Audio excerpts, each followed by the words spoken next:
ارتضیٰ خان کی بات پر التمش خانزادہ کے نہ چاہتے ہوئے بھی قدم ارتضیٰ کی طرف بڑھے تھے۔ ذوالفقار خانزادہ کی سرد نگاہوں پر وہ پیچھے کو ہٹتا نگاہیں پھیر گیا تھا۔ ذوالفقار التمش کو کھا جانے والی نگاہوں سے گھورتے ارتضیٰ کی طرف بڑھا۔ ارتضیٰ، میں نے جو فیصلہ لیا وہ ٹھیک ہے۔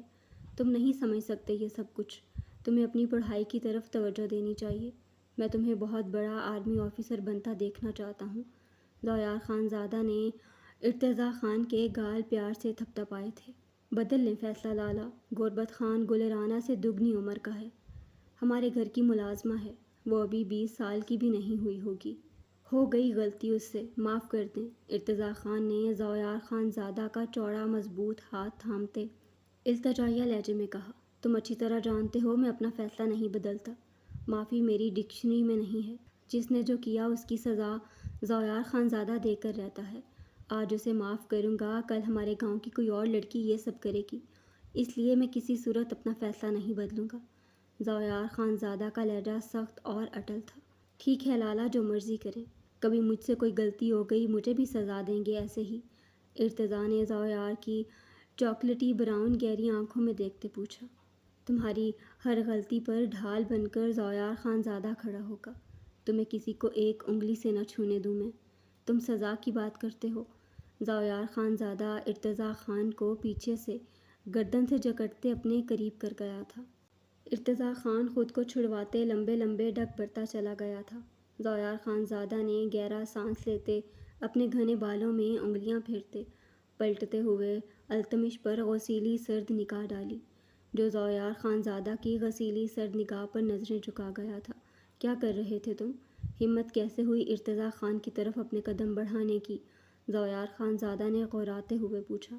خان، آپ اچھی طرح جانتے ہیں، آپ پر میں کسی کی اونچی آواز برداشت نہیں کر سکتا۔ کوئی آپ کو آنکھیں دکھائے، التمش خانزادہ کا بس نہیں چلتا۔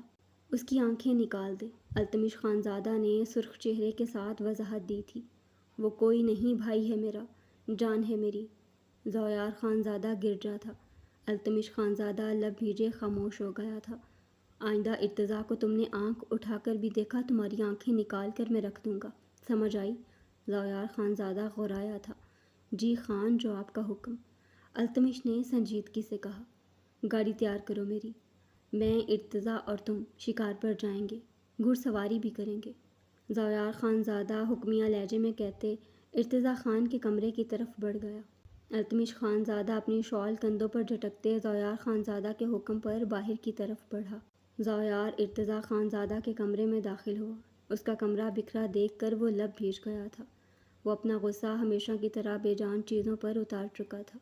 اس کا غصہ بہت زیادہ ایکسٹریم ہوتا تھا۔ جتنی تیزی سے آتا تھا اتنی تیزی سے چلا بھی جاتا تھا۔ ارتضیٰ خانزادہ واش روم سے شاور لیتے شرٹ لیس وائٹ ٹراؤزر پہنے نکلا تھا۔ ذوالفقار خانزادہ کو دیکھ کر وہ جھمتے ہوئے ہاتھ میں پکڑا ٹاول اپنے گلے میں ڈال گیا تھا۔ ذوالفقار خانزادہ مسکراتے ہوئے اس کی طرف بڑھا۔ باڈی تو پہلے سے زیادہ اچھی ہو گئی ہے، لگتا ہے ملٹری والے صحیح کسرت کرواتے ہیں۔ ذوالفقار خانزادہ اس کے شولڈر پر ہاتھ رکھتے مسکراتے ہوئے بولا۔ کہاں لالا، کچھ بھی کر لوں مگر آپ جیسی باڈی تو نہیں بن سکتی، ریسلر جیسی۔ ارتضیٰ خان کی بات پر ذوالفقار خانزادہ کا کہکا گونجا تھا۔ ارتضیٰ بھی کھل کر مسکرایا تھا۔ آئی ایم سوری لالا، باہر آپ کے سامنے اونچی آواز میں بات کی۔ ارتضیٰ خانزادہ نے ذوالفقار خانزادہ کی طرف دیکھتے معذرت کی۔ ہے لالا کی جان، اپنے لالا سے معافی نہیں مانگتے، اس کے گلے لگتے ہیں۔ ذوالفقار خانزادہ نے مسکراتے ہوئے باہیں پھیلائیں۔ ارتضیٰ مسکراتے ہوئے ذوالفقار خانزادہ کے گلے سے لگا تھا۔ اب تیار ہو جاؤ، شکار پر چلتے ہیں، گھڑ سواری میں ریس بھی لگائیں گے، تم، میں اور التمش۔ مجھے یقین ہے تم دونوں مجھے ہر بار کی طرح ہرا نہیں سکو گے۔ ذوالفقار خانزادہ مسکراتے ہوئے بولتے دروازے کی طرف بڑھا۔ I will defeat you this time۔ Irtaza کی آواز پر ذوالفقار خانزادہ کے قدم رکے تھے، لب گہرا مسکرائے تھے۔ You say this every time but the victory will belong to Zulfiqar Khanzada this time too انشاءاللہ۔ ذوالفقار خانزادہ بھاری آواز میں جواب دیتے کمرے سے نکل گیا تھا۔ انشاءاللہ۔ ارتضیٰ خان ہنستے ہوئے الماری سے اپنی شرٹ نکال کر پہننے لگا۔ گلرانہ بے حد خوبصورت دلہن کے لباس میں بیڈ پر شرماتے ہوئے بیٹھی تھی۔ اس کے دل سے ذوالفقار خانزادہ کے لیے دعائیں نکل رہی تھیں۔ مہنگا دلہن کا لباس، اتنا اچھا میک اپ، بھاری سونے کا سیٹ۔ گل رانا نے مسکراتے ہوئے اپنی گردن پر ہاتھ لگایا جہاں بے حد بھاری سونے کا جڑواں سیٹ تھا۔ اس کے پاس تو چاندی کا ایک چھلا تک نہ تھا۔ یہ سب کچھ ضیاء خانزادہ کے حکم پر اس تک پہنچایا گیا تھا۔ گل رانا نے گھونگھٹ کی آڑ سے کمرہ دیکھا جو اچھا خاصا پیارا تھا۔ پکا گھر جو 2 کمروں اور ایک بیٹھک پر مشتمل تھا۔ اس نے اندر داخل ہوتے پورا گھر دیکھ لیا تھا۔ کچن تک تھا اس گھر میں۔ صحن میں کچی جگہ پر پھول پودے بھی لگے ہوئے تھے۔ اس نے تو کبھی اتنے کی خواہش ہی نہ کی تھی۔ بچپن سے ایک کمرے کے کچے مکان میں رہتی آئی تھی جس کی سال میں 2 مرتبہ مٹی سے لپائی کرنی پڑتی تھی، پھر بھی جس کی چھت کبھی کہاں سے ٹپک پڑتی تو کبھی کہاں سے۔ وہ بھیگی نگاہوں سے اس صاف ستھرے کمرے کو دیکھ رہی تھی جہاں بیڈ کے ساتھ بڑی پیاری کرسیاں بھی رکھی تھیں، لوہے کی الماری بھی تھی اور سنگھار میز بھی تھا۔ اتنا کچھ اسے ملے گا اسے اندازہ نہ تھا۔ یہ سب کچھ اس کا تھا۔ وہ ہنستے ہوئے رو پڑی تھی۔ اسے پتہ چلا تھا کہ غربت خان کا کوئی نہیں تھا، یعنی یہ گھر اب اس کی ملکیت تھا۔ اس نے سوچ لیا تھا وہ غربت خان سے اجازت لے کر اپنے اس چھوٹے گھر کی سجاوٹ کیا کرے گی۔ شہر سے پلاسٹک کے پھول اور گملے بھی منگوائے گی جو جگہ جگہ رکھے گی۔ گل رانا اپنے گھٹنے پر ٹھوڑی رکھتے مسکرائی تھی۔ ضیاء خانزادہ کے سخت فیصلوں کے خلاف اس نے سنا تھا، مگر وہ تو ایسا نہیں تھا جیسا سنا تھا۔ وہ عطل خان سے اسے نہ بچاتا تو وہ آج کہیں کی نہ رہتی۔ اس کے بوڑھے ماں باپ اور 5 چھوٹی بہنوں کا کیا ہوتا؟ وہ عطل خان جیسے لڑکے پر بھروسہ کرنے اور رات کے اندھیرے میں گھر چھوڑنے پر بہت شرمندہ تھی، مگر اب دل سے اپنی زندگی غربت خان کے لیے وقف کر چکی تھی جس سے آج ہی نکاح ہوا تھا۔ دروازہ کھلنے پر وہ سیدھی ہو کر بیٹھی تھی۔ دل پہلو میں شدت سے دھڑکا تھا۔ غربت خان کھنگارتے ہوئے آگے بیڈ کی طرف بڑھا۔ گل رانا خود میں سمٹی تھی۔ رنگت سرخ گلاب ہوئی تھی، سر مزید جھکا تھا۔ غربت خان نے بےتابی سے گل رانا کا گھونگھٹ پلٹا۔ گل رانا کی خوبصورتی دیکھتے غربت خان کے چہرے پر مسکراہٹ چھائی تھی۔ وہ اس نازک کلی کو چھونے کے لیے بےتاب ہوتے اس کے قریب ہوا۔ گل رانا شرماتے ہوئے پیچھے کو کھسکی تھی۔ غربت خان گہرا مسکرایا تھا۔ گل رانا نے ابھی تک نگاہیں جھکائی ہوئی تھیں۔ بہت خوبصورت ہے تم، ہم سوچ بھی نہیں سکتا اتنا خوبصورت لڑکی ہمارا زندگی میں آئے گا۔ غربت خان نے گل رانا کے حنائی ہاتھوں پر شدت سے لب رکھے تھے۔ گل رانا شرماتے ہوئے سختی سے آنکھیں میچ گئی تھی۔ غربت خان نے اپنی جیب سے سونے کے کڑے نکال کر گل رانا کی کلائی میں پہنائے تھے۔ گل رانا اپنی کلائی میں سونے کے کڑوں کو دیکھ کر بے یقین ہوئی تھی۔ اس کی سہیلیوں میں وہ پہلی ہی لڑکی تھی جسے منہ دکھائی میں سونے کے کڑے ملے تھے، ورنہ انگوٹھی کے سوا کچھ نہیں ملتا تھا، وہ بھی کاغذ کی طرح باریک۔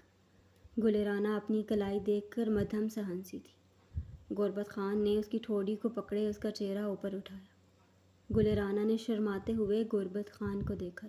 اس کی مسکراہٹ سمٹی تھی، نگاہیں بے یقین تھیں۔ وہ بھیگی پھٹی پھٹی نگاہوں سے غربت خان کو دیکھ رہی تھی۔ تم بہت خوبصورت ہے رانا، آج سے غربت خان کا گھر، دل، سب کچھ تمہارا ہوا۔ ہم کو اپنا قسمت پر یقین نہیں آ رہا ضیاء خان صاحب، ہمارا نکاح تم جیسا کم عمر خوبصورت لڑکی سے کروا رہا ہے۔ ہمارا پہلا بیوی کا مرنے کے بعد ہم تو اپنا دوبارہ گھر بسانے کا خواب دیکھنا ہی چھوڑ دیا۔ ضیاء خان صاحب نے ہمارا گھر دوبارہ بسا دیا۔ اب ہمارا بھی اولاد ہوگا، ہمارا جائیداد زمین کا وارث، بلکہ تم ہوگا اب ہمارا اور ہمارا گھر کا مالکن۔ وہ گل رانا کو گہری نگاہوں سے دیکھتے بھاری آواز میں بول رہا تھا۔ گل رانا کانپتے ہوئے بھیگی سرخ آنکھوں سے اپنے سے دگنی عمر کے غربت خان کو دیکھ رہی تھی۔ وہ اس کی بڑی بڑی مونچھیں، داڑھی دیکھ کر خوفزدہ ہوتے اس سے دور کھسکی تھی۔ وہ اس کے قریب ہوتے، اس کی کمر میں ہاتھ ڈالتے، اپنے قریب کرتے اپنے ساتھ شدت سے لپٹا گیا تھا۔ گل رانا کے بدن میں لرزاہٹ شروع ہوئی۔ آج کا رات دور نہیں رہتے اپنے مجازی خدا سے۔ آج رات ہر دلہن اپنا شوہر کو اپنا سب کچھ، اپنا آپ سونپ دیتا ہے۔ وہ اسے خود کے ساتھ لپٹائے، اس کا دوپٹہ نرمی سے اتارتے ہوئے اس کے بالوں پر لب رکھ رہا تھا۔ جانتا ہے تم بہت نازک ہے، مگر آج رات تو ہم کو برداشت کرنا پڑے گا، پھر آہستہ آہستہ تمہارے لیے آسان ہو جائے گا۔ تم فکر نہ کرو، ہم تمہارا بہت خیال رکھے گا۔ غربت خان گھمبیر آواز میں بولتے اس کے کانپتے وجود کو خود میں بھیجے ہوئے تھا۔ غربت خان نے اسے خود سے علیحدہ کر اس کی جیولری نرمی سے اتاری تھی۔ گلرانہ نظریں جھکائے بہت بری طرح سے کانپ رہی تھی۔ غربت خان نے نرمی سے اس کے لہنگے کی بلاؤز کی زپ نیچے کھسکائی۔ گلرانہ کی آنکھوں سے آنسوؤں کی برسات ہوئی۔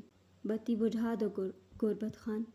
گلرانہ نے ٹوٹے بکھرے لفظ اپنے کانپتے لبوں سے دہرائے تھے۔ وہ اندھیرے میں اپنے اجڑنے کا ماتم کھل کر منانا چاہتی تھی۔ روشنی میں وہ غربت خان کو سہن نہ کر پاتی۔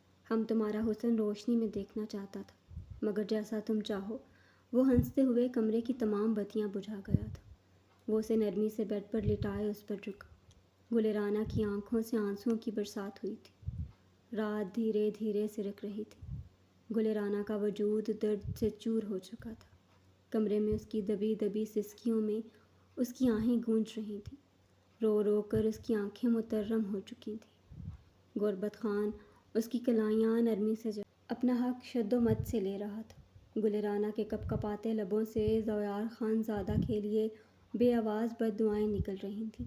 غربت خان کی شدت پر اس نے سسکی بھرتے آنکھیں شدت سے میچی تھیں۔ ذویار خان زادہ، خدا تمہیں کبھی کوئی خوشی نہ دے۔ خدا تم سے ہر وہ رشتہ چھین لے جو تمہارا جنون بن جائے۔ تم کسی عورت کے لیے جنونی بن جاؤ، مگر تمہارا جنون ہمیشہ رمز جنون بنا رہے۔ کبھی تمہارے جنون کی آنچ اس عورت تک نہ پہنچ سکے۔ تم تڑپ تڑپ کر اس عورت کے لیے مر جاؤ ذویار خان زادہ۔ وہ قرب میں ڈوبی سسکیوں میں بے آواز ذویار خان زادہ کو بد دعائیں دے رہی تھی۔ تم زمینی خدا بن کر سزا دیتے ہو لوگوں کو۔ اللہ تمہیں ایسی سزا دے کہ یہ زندگی تمہارے لیے سزا بن جائے۔ گلرانہ کی آہوں اور سسکیوں میں ذویار خان زادہ کے لیے بد دعائیں جاری تھیں، جو اس نے اب ساری زندگی ذویار خان زادہ کو دینی تھی۔ آریان خان زادہ گہری رات میں، سردی کی اس قہر برساتی دھند میں، اس پتھریلے برف سے ڈھکے پہاڑ پر بھاگ رہا تھا۔ وہ نہ جانے کب سے یہ اونچی چڑھائیاں چڑھتا جا رہا تھا۔ وہ بھاگتے ہوئے مختلف خطرناک راستوں سے گزر رہا تھا۔ اس کا جسم اتنی سردی میں پسینے سے بھیگ رہا تھا۔ وہ اپنی گرم ہوڈی اتار کر پھینک چکا تھا۔ اب وہ سیاہ جینس پر سیاہ سینڈوں میں ملبوس تھا۔ ان سے بدلہ لو آریان فارس خان زادہ، مجھ سے بدلہ کیوں؟ میرے ساتھ یہ ظلم کیوں؟ تمہارے اندر تو اس پاک فارس خان زادہ اور شازمہ کا خون ہے، پھر اس پاک خون کا بھرم کیوں نہیں رکھ پا رہے؟ اس کے لفظ ابھی تک اس کی سماعتوں میں گونج رہے تھے۔ آریان خان زادہ کی آنکھوں میں خون کی لالی گہری ہوئی۔ مان لو اگر میری رگوں میں دوڑتا خون ناپاک ہے تو تمہارے اندر بھی خان زادہ خون نہیں ہے، پھر تمہارے اندر بھی ناپاک خون ہے۔ تم بھی میری طرح ناپاک وجود ہو۔ وہ پہاڑ کی بلندی پر پہنچتے وحشت سے چیخا تھا۔ گزرے سالوں کا درد میں ڈوبا ایک ایک لمحہ اس کی آنکھوں کے سامنے لہرایا تھا۔ سب کچھ ریوائنڈ ہوا تھا۔ اشال خان کی گاڑی کے آگے حاکم خان کی گاڑی آ کر رکی تھی۔ اس نے لب بھیجے حاکم خان کو دیکھا۔ ڈرائیونگ اس کا جنون تھا، اس لیے وہ فارس خان اور شازمہ خان کی اجازت کے بغیر گاڑی لے کر ان پہاڑوں پر نکل آئی تھی۔ حاکم خان تو شاید اسی انتظار میں تھا کہ کب اسے اشال خان تنہائی میں مل سکے۔ حاکم خان اپنی مونچھوں پر ہاتھ پھیرتے ہوئے اشال کو گہری نگاہوں سے دیکھ رہا، جس کا کانفیڈنس اور شیرنی جیسا روپ اسے بھا گیا تھا۔ اشال خان اپنی گاڑی کا دروازہ کھولتے تنفن کرتے حاکم خان کی طرف بڑھی۔ حاکم خان مسکراتے ہوئے اپنی گھنی مونچھوں پر ہاتھ پھیرتے گاڑی کا دروازہ کھول کر اترا تھا۔ اشال خان تنتنے سے حاکم خان کی طرف بڑھ رہی تھی۔ حاکم خان ہنستے ہوئے گاڑی کی بونٹ سے ٹیک لگا گیا تھا۔ سیاہ شلوار قمیض میں ملبوس اونچے لمبے حاکم خان کی پرسنالٹی ان پہاڑوں کی طرح بھرپور تھی۔ اس کی گہری سیاہ آنکھوں میں اس وقت صرف اشال فارس خان زادہ تھی۔ اشال فارس خان زادہ کی سیاہ چادر اس کے سر سے ڈھلکتی اس کے کندھوں پر تھی۔ اس کے سنہری بال ہوا میں لہرا رہے تھے۔ حاکم خان محبوط ہوتے اشال کو دیکھ رہا تھا، جو اس کی نیندیں حرام کر چکی تھی۔ وہ بھول چکا تھا وہ ایک 13 سالہ بیٹے کا باپ ہے۔ اسے اشال خان سے عشق ہو چکا تھا۔ اشال خان جیسی نڈر اور خوبصورت لڑکی اس نے آج تک نہیں دیکھی تھی۔ بہت ہی ڈھیٹ ہو تم حاکم خان، تمہارا علاج آخر کیا ہے؟ اشال خان نے حاکم خان کے مقابل آتے اسے شرر بار نگاہوں سے گھورا۔ میری بن جاؤ، یہی میرا علاج ہے اشال، وہ گھمبیر آواز میں بولا تھا۔ آر یو ان سینسز حاکم خان؟ شادی شدہ ہو تم، ایک بیٹے کے باپ ہو تم، اپنی اور میری عمر میں فرق جانتے ہو تم؟ وہ غصے سے بلبلاتی چیخی تھی۔ اشال کی رنگت سرخ ہوئی تھی، حاکم خان کی نگاہیں گہری ہوئی تھیں۔ رقیہ کبھی میری محبت نہیں رہی، وہ میرے خاندان کی عورت ہے جس سے مجبوری میں مجھے شادی کرنا پڑی ہے۔ تم کہو کہ اسے چھوڑ دوں گا؟ حیدر خان میں میری جان بستی ہے، اسے نہیں چھوڑ سکتا، باقی ساری دنیا کو چھوڑ دوں گا۔ حاکم خان اسے گہری نگاہوں سے دیکھتے التجائیہ لہجے میں بولا تھا، اگر میں کہوں حیدر کو بھی چھوڑ دو، پھر ہی تم سے نکاح کروں گی، چھوڑ دو گے کیا؟ اشال نے اپنے سینے پر ہاتھ باندھتے ایک ایک لفظ چباتے اپنی شرط رکھی تھی۔ اس کی ادا پر حاکم خان نے کہکا لگایا تھا، تم کہو تو دنیا چھوڑ دوں؟ حیدر خان کیا معنی رکھتا ہے؟ حاکم خان آہ بھر کر بولا تھا، یعنی تم اپنے بیٹے کو چھوڑ دو گے؟ اشال خان حیران ہوئی تھی۔ ہاں چھوڑ دوں گا، ساری دنیا کو چھوڑ دوں گا، اپنا سب کچھ تمہارے نام کر دوں گا، حاکم خان جنونیت سے بولا۔ اشال استزائیہ ہنستے ہوئے سرنفی میں ہلا گئی تھی۔ جو آج میری خاطر اپنے بیٹے کو چھوڑ رہا ہے، وہ کل کو کسی اور کے لیے مجھے چھوڑ دے گا۔ ایسے خود غرض انسان کو مرکل بھی اشال فارس خانزادہ نہ اپنائے۔ وہ استزائیہ مسکرائی تھی۔ ایسی بات نہیں ہے، تم میرے لیے کیا ہو تم نہیں سمجھ سکتی، تمہارے لیے سب کچھ چھوڑ سکتا ہوں، صرف تم ہو میرا جنون۔ حاکم خان نے اس کے خوبصورت نقوش دیکھتے گھمبیر آواز میں کہا، اشال فارس خانزادہ اپنے جوتے کی نوک پر رکھتی ہے تمہارے جنون کو۔ مائی فٹ حاکم خان، آئندہ میرا راستہ مت روکنا، ورنہ اپنے باپ فارس خان کو تمہاری حرکتوں کے متعلق بتا دوں گی۔ اشال خان غوراتے ہوئے اپنی گاڑی کی طرف بڑھی تھی۔ تم ہی واحد عورت، واحد انسان ہو جسے حاکم خان نے حق دیا ہے وہ اس پر چلا سکے، چیخ سکے، ورنہ کسی کی ہمت نہیں وہ حاکم خان کے سامنے آنکھ بھی اٹھا سکے۔ حاکم خان سرد آواز میں بولتے اشال خان کی چادر کو جکڑ گیا تھا۔ اشال خان کے قدم رکے تھے، اس کی چادر حاکم خان کے ہاتھوں میں تھی، اس کے اندر کا خون بوائلنگ پوائنٹ پر آیا تھا۔ اس نے پلٹتے ہوئے پوری قوت سے تھپڑ حاکم خان کے گال پر جڑ دیا۔ حاکم خان نے اشال خان کے نازک ہاتھ کا تھپڑ سہتے ہوئے اسے مارنے کے لیے ہاتھ اٹھایا تھا، مگر وہ گہرے سانس لیتے اپنا ہاتھ ہوا میں معلق کر گیا تھا۔ اشال خان اس کا ہاتھ ہوا میں معلق دیکھ کر استزائیہ ہنسی تھی۔ اشال خان اگلے 100 جنموں تک المیر خان کی ہو چکی ہے۔ المیر خانزادہ اشال فارس خانزادہ کا جنون ہے، وہ نہیں تو اشال خانزادہ کے لیے یہ دنیا بے معنی ہے، منگیتر ہے وہ میرا۔ اسے بھنک بھی پڑ گئی کہ تم نے میری چادر کو چھوا ہے، وہ تمہارے ٹکڑے ٹکڑے کر ڈالے گا، چیل کوؤں کو کھانے کے لیے بھی تمہارا وجود نہیں بچے گا۔ آج میری چادر کو چھوا ہے، یہ تھپڑ تمہارا گال لال کر گیا، اگر تمہارا ہاتھ میرے وجود کو چھو جاتا، میں اشال خانزادہ خود تمہارے ہاتھ کو توڑتی۔ اشال خانزادہ شیرنی کی مانند دھاڑی تھی۔ اشال حاکم خان کو گھورتے ہوئے اپنی گاڑی کی طرف بڑھی۔ اے! حاکم خان غیظ و غضب سے چلایا تھا۔ اے! اشال خانزادہ مڑتے ہوئے اس کی طرف انگلی کیے حلق کے بل چلائی تھی۔ چلانا صرف مردوں کو نہیں عورتوں کو بھی آتا ہے، تم نے ابھی مجھے جانا ہی نہیں ہے۔ اشال خانزادہ باہر کے مردوں کو کتے سے کم نہیں سمجھتی، بھونکنے والے کتے کو تو پتھر تک مار دیتی ہے۔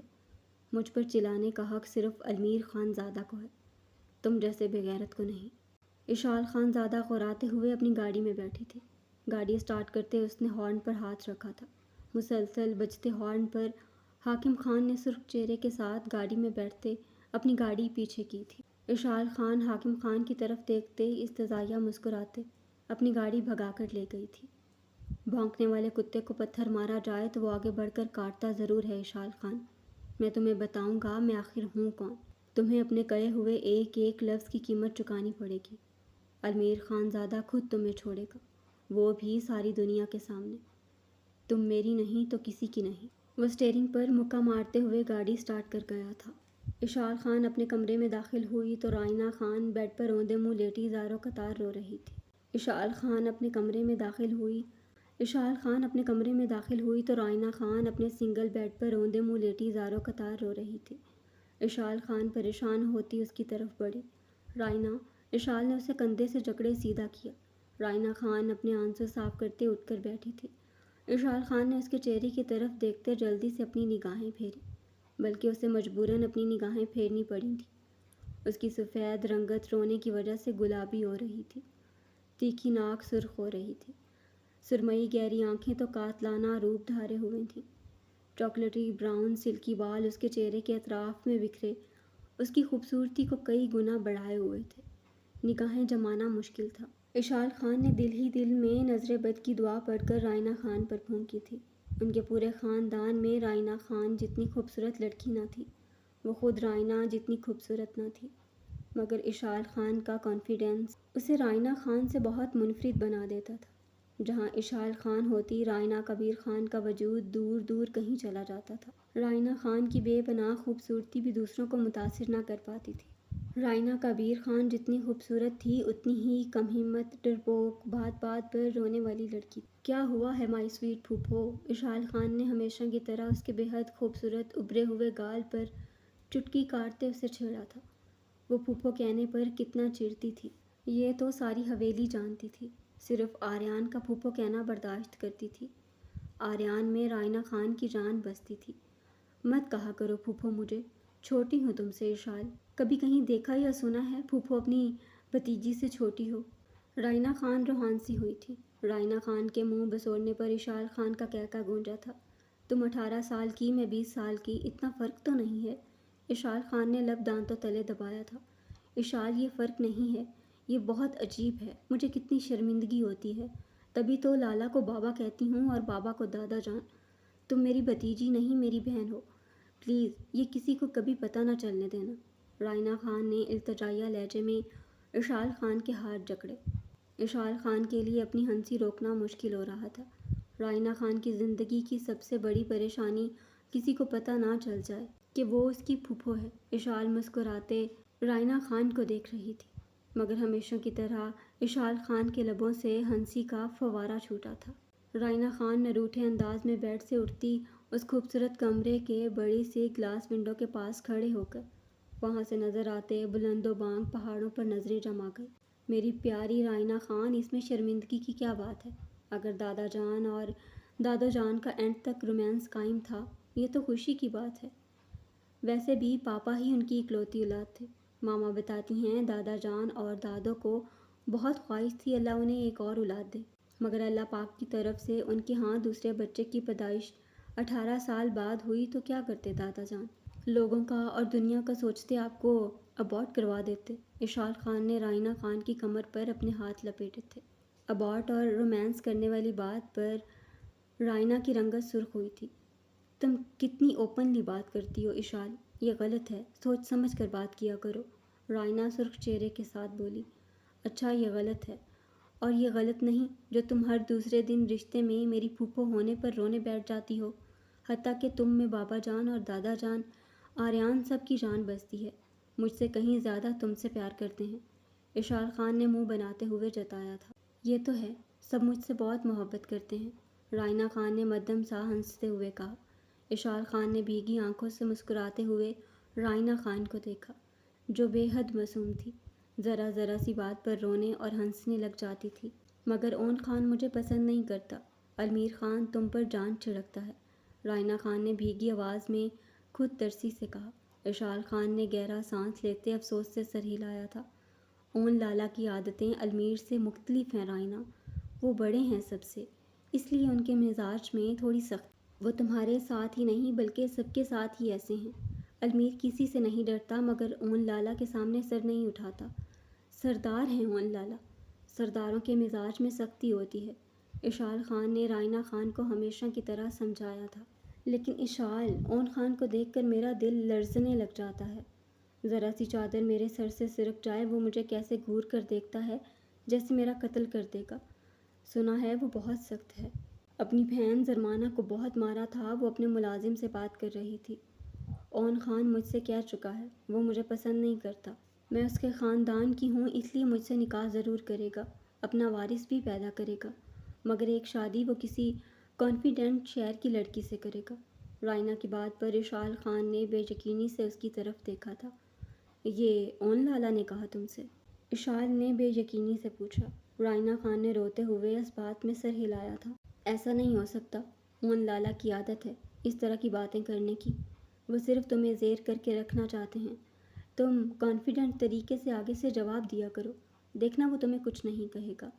رہنے دو، تاکہ وہ اپنی سرخ آنکھوں سے ہی مجھے نگل لے۔ کیا پتہ مجھے اپنی پسٹل کی گولیوں سے بھون ڈالے۔ رائنا خان نے جھرجھلی لیتے کہا۔